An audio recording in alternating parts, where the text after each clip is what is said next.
Steve Irwin was born February 22, 1962. He was the owner of the Australian Zoo in Birvach, Queensland, Australia. Steve had a television series called The Crocodile Hunter. Steve was a very well-liked man. He became an international icon.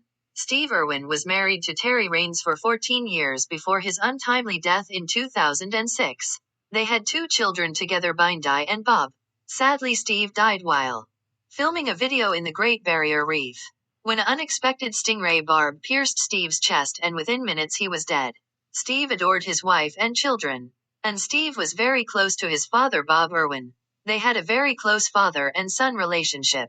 When Steve died, Bob and Terry had a disagreement over the direction of the Australian Zoo. Bob said that the zoo was being overly commercialized, and Bob then left the zoo. Years later, Bindi Irwin has come out and said, "Unfortunately, my grandfather Bob has shown no interest in spending time with me or my family. Publicly, he continues to claim that he wants to spend time with us, while privately, my entire life has been psychological abuse from him. She continues to say I have sent gifts to him and he opens them and then returns them back to me. From the time I was a little girl, he has ignored me. He has never said a kind word to me personally. It breaks my heart, but it's not healthy to engage in an abusive relationship. This is just so very sad." Steve would be heartbroken over this.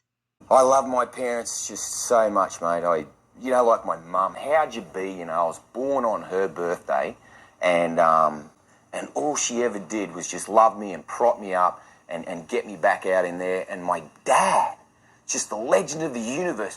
When I was the tiniest little kid, Andrew, I'd look up at my dad, and he was like larger than life. He was just like this action hero. He was everything I wanted to be. And all I've done in my life is follow in his footsteps, mimic him, and try to be him. And nowadays, I just try to make him proud, mate.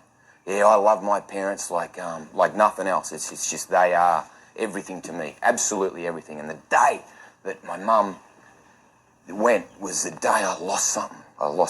Lost something really big. It's interesting when you say